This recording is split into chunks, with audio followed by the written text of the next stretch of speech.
আমরা এবার ট্যুরে গিয়েছিলাম রাজশাহী ও চাঁপাইনবাবগঞ্জ।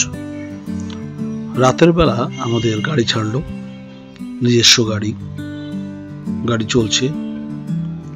রাতে ঘুটঘুটে অন্ধকার, কোথাও কোথাও আলো। যেতে যেতে আস্তে আস্তে ভোর হয়ে গেল। সকালের রাস্তা রাজশাহীতে আমরা পৌঁছে গেছি। দেখতে অনেক সুন্দর লাগছিল। আমরা বিটিভির অর্গানিক ও জীবন এই অনুষ্ঠানটি করতে গিয়েছিলাম। চমৎকার ভাবে গাড়ি চলছিল। সারা রাত আমরা জেগেই ছিলাম। রাজশাহীতে পৌঁছানোর পরে মনটা ভরে গেল। রাজশাহীর রাস্তাঘাট এত পরিপাটি, এত সুন্দর গোছানো, দেখে মনে হলো কেউ হয়তোবা ঝাড়ু দিয়ে সুন্দর করে রেখেছে রাস্তাঘাট। চমৎকার। সকালে মানুষ বাজারে আসা শুরু করলো। হাট বসেছে, মেলা বসেছে, চলতে থাকলো গাড়ি। কত সুন্দর। সকালে রাজশাহীতে কিছু কিছু জায়গায় হাট বসে, সেটা আমের হাট, তরকারির হাট, বিভিন্ন জায়গায়। আর এই ট্রাকগুলো মালামাল নিয়ে যেতে থাকে। সুন্দর পরিবেশ। রাজশাহীর বিল্ডিং গুলো অনেক চমৎকার, দেখে মন ভরে যায়। বাহ, কত সুন্দর রাস্তা দেখতে পাচ্ছেন, অনেক সুন্দর। রাস্তার পাশে ফুল, বাড়িগুলো উঁচু উঁচু, মাথা উঁচু করে দাঁড়িয়ে আছে, দেখে ভালোই লাগছে। এদের নিয়ন বাতিগুলো অনেক সুন্দর। রাজশাহীর হাট দেখুন, কত কিছু নিয়ে বসেছে। এখানে ফজলি আম 20 টাকা 20 টাকা বলে চিৎকার করছিল। চমৎকার। দেখুন, আমরা সে বাজার ক্রস করে আবার রওনা দিয়ে পৌঁছে যাই আমরা যে বাংলোতে থাকবো, সে বাংলোতে। দেখতে পাচ্ছেন বিদ্যুতের পিডিপির একটি ট্রেনিং সেন্টারে আমরা থাকছি। পুকুর ঘাটটা অনেক সুন্দর, ভালো লাগলো দেখে। গোসল করতে ইচ্ছা হচ্ছিল। পাশে একটি জায়গা কত সুন্দর দেখুন। আমরা এই বিল্ডিং এ ছিলাম। উঠে গেলাম, কিছুক্ষণ রেস্ট নিলাম। রেস্ট নিয়ে আবার রওনা করলাম। চলছি।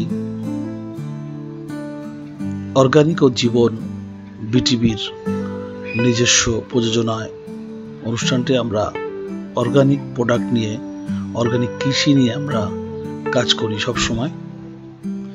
সেই অনুষ্ঠানের সুবাদেই রাজশাহীতে আমাদের যেতে হয়েছে। দেখছেন কত সুন্দর একটি জায়গা এসেছি। এটা আম বাগান। কত সুন্দর সুন্দর আম ধরে আছে। এখানে বলে আম্রপালি। শুটিং চলছে। আমাদের সকলকে সম্মিলিতভাবে একটা সিদ্ধান্ত নিতে হবে যে এই অঞ্চলে আমরা কেমিক্যাল মুক্ত একটি ফসল উৎপাদন করব, যেটা আমরা জাতিকে উপহার দেব। রাজশাহীতে আমের শহর, তাই একেবারে গোলচক্করের মাঝখানে 3টি আম দিয়ে রেখেছে। দেখে অনেক ভালো লাগলো।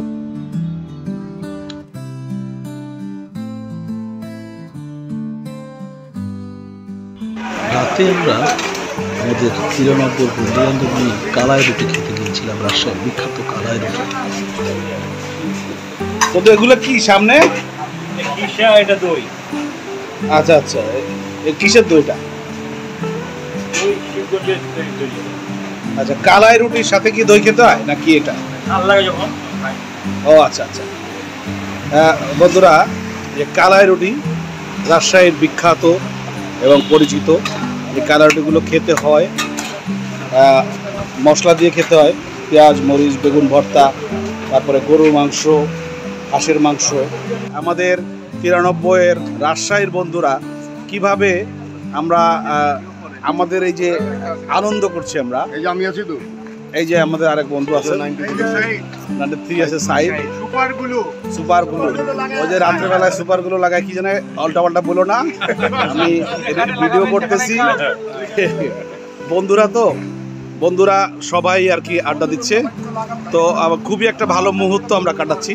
এখানে কালাই রুটি খেতে আসে রাত প্রায় সারা রাতই মানুষ এখানে কালাই রুটি খেতে আসে।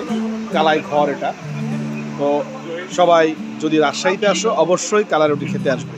ধন্যবাদ।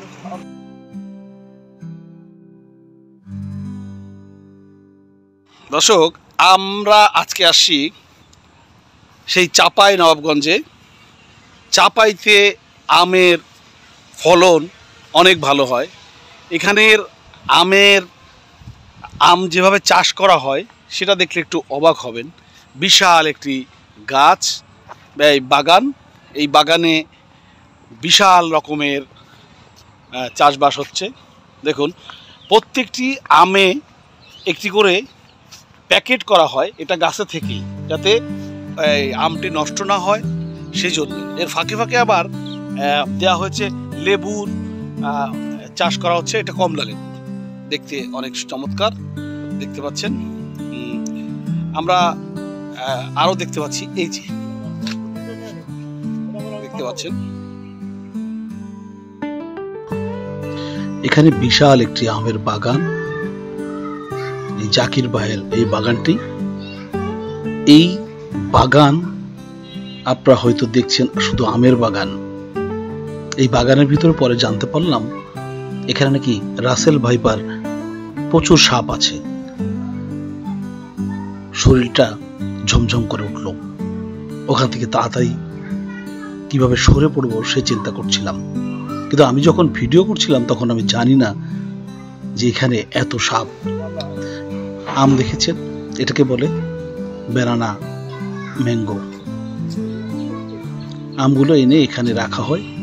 এখান থেকে এই প্যাকেটগুলো ছাড়িয়ে সুন্দর করে আবার ক্যারটে প্যাকেট হয়ে দেশের বাইরে, দেশের বিভিন্ন স্থানে চলে যায়।